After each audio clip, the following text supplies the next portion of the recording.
but I've had a long career. Yeah. First of all, I'd like to say thank you so much for inviting me to this. It's a real honour and privilege to be here. Last time I was in Galway was in 1973. I'm sure it hasn't changed a bit since then. I'm also very interested to hear Thomas's remarks about the context of policy here, and I don't have any detailed understanding about certainly the detail of your policy on further education, but he was talking about the question, what is further education? And we are wrestling with that in Britain at the moment too. In our case, it's absolutely because of, we're not here to talk about this in particular, but the context in which I work now, which is teacher education, for a sector which has no definition at all, because it doesn't even have any institutions running it, kind of to speak of anymore. We are moving into an era of almost complete deregulation. So there are no national organisations, they're all being abolished. And it's being left to the field to sort itself out, which sounds really bizarre, and I'm still getting my head around it. But I agree with Thomas absolutely, it provides opportunities, not least to make some sensible definitions and maybe some sensible approaches to good work. And in a way, that's what we're here to talk about today, I hope. And I do hope my remarks my ideas here will be of interest to you and maybe some use, I hope. That's the question. I'm very interested in continuous professional development. And that's what I'm going to be talking about, ultimately. How do we get better at our jobs in this field and in others that are similar? And that's the agenda for me. And I've got some points of view about this. Is there a formula for getting better at it? Or is there a rule book? Is there a set of steps you can take to get better at becoming an initial diagnostic assessor in adult literacy? Or is there not? See, that's the critical question that my talk is about. You might say, the question is initial diagnostic assessment a science? That might be the question. Now, the answer to that question is complex. I don't think it's easy to answer that question, really. That's my point of view. Some people may think it is. I want to argue that it is actually a complex question. But the answer to that question has enormous implications for how we work and how we organise how we work better, how we train new people. My main propositions are these. Expert teaching, and within this expert assessment, because assessment is a critical part of teaching, is essentially about making the exercise of professional judgment in making decisions. It's about exercising professional judgment. And this professional judgment can be supported by all sorts of tools and resources, measurements, rubrics, standards, paperwork, but it cannot be replaced by those. And learning to become better at teaching and assessment is a process of training one's professional judgment. Those are the three things I want to argue.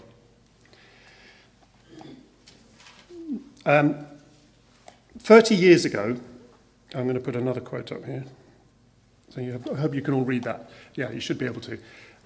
30 years ago, Donald Schoen, writing about professional practice in general, said this: "In the varied topography of professional practice, there is a high, hard ground where practitioners can make effective use of research-based theory and technique, and there is the swamp, alternatively, there is the swampy lowland where situations are confusing messes, incapable of technical solution. The difficulty is that problems of high ground, however great their technical interest, are often relatively unimportant to clients or to the larger society, while in the swamp are the problems of the greatest human concern." Now, I don't want to make, adult literacy work is not life and death stuff, usually. Nevertheless, the nature of the problems we face and the issues we face every day at work are this kind of swampy problem, I would argue, rather than the technical one. Sean's suggesting that professionals need to be able to deal with not just technical generic problems for which there is a recognised procedure, a standardised routine, but also other, more complex, essentially unique problems for which there is and can be no standard correct response, and which are therefore amenable only to judgment calls, to judgment. And the key phrase there, or what's really important is that when people are making these decisions, it's for better or worse. They don't actually know that they're making the right decision. What they're trying to do is to make the best decision, but they don't know that it's the right one. That comes out later, maybe, or maybe they'll never know. The point is they're not situations or problems or decisions which have a kind of correct or incorrect answer at the end. Sean's work is a sustained argument against the dominance of what he calls the technical rational view of professional practice. And remember, he made these comments 30 years ago. He's basically saying that there was a tendency even then to try and reduce the work of professionals, all kinds of professionals, to sets of rules and rubrics. And that this was, even then, 30 years ago, a problem. He's an American, his work refers to all sorts of different areas of professional practice. He doesn't actually mention teaching all that much, but he does talk about the teaching or the learning of professionals at work. And I really recommend it if you're not familiar with it. Educating the Reflective Practitioner is the name of the book. I've got some references at the end of this and here, so you can look those up if you want to. Now, a practical example of this type of problem might be the question, and this is an awful question, but some people have to face it. We, as a rule, don't, this kind of problem. The question of whether to take a child into local authority care, which has to be considered all too often by social workers.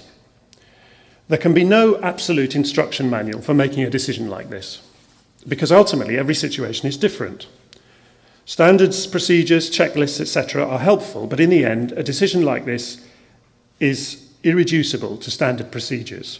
We can only try to ensure that those decisions are made by people highly motivated to make the best possible decision, trained as well as possible, and who are knowledgeable about the particular situation. And note that this knowledge that they have isn't just technical knowledge of the law or of child and family psychology and things like that, but it's also personal knowledge of the unique situation and unique patterns of the individual circumstances of the child and the family. That local knowledge is absolutely critical, and you can't get that from rule books or rubrics or instruction manuals. So procedures and rubrics represent what they do, these models and paperwork and systems, if you like. They represent models or hypotheses about situations, and they can be useful, but they are essentially simplified versions of real life.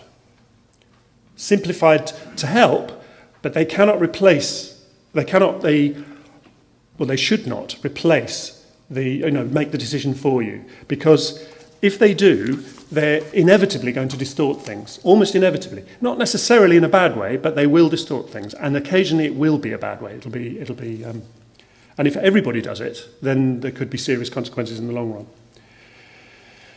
And here's another quote on this.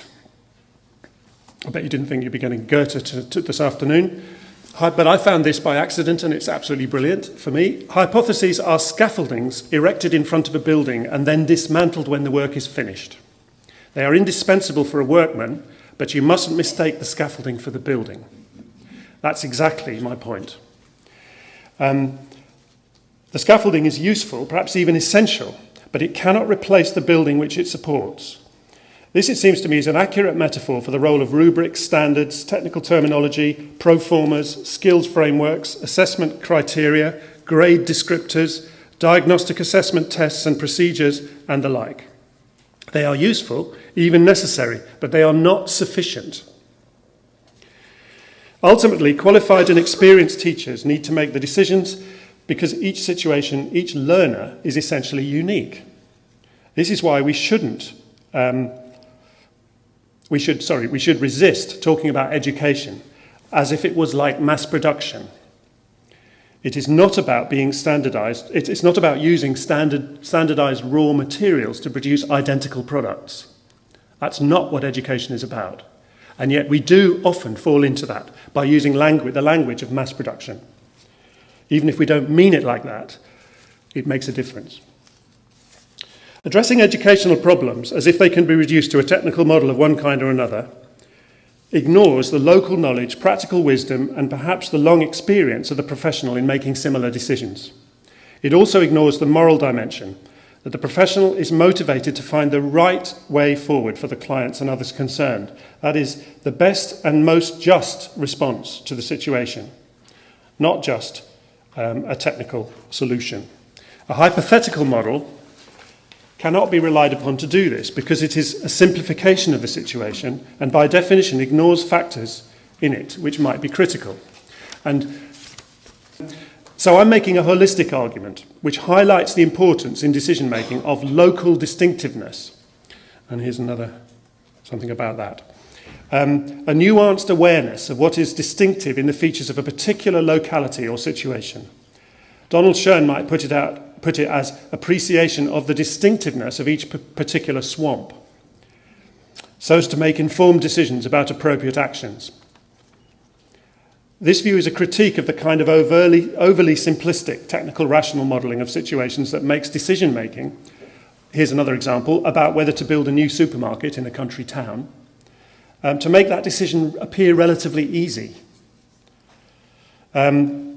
Perhaps to the long-term detriment of the locality and its community.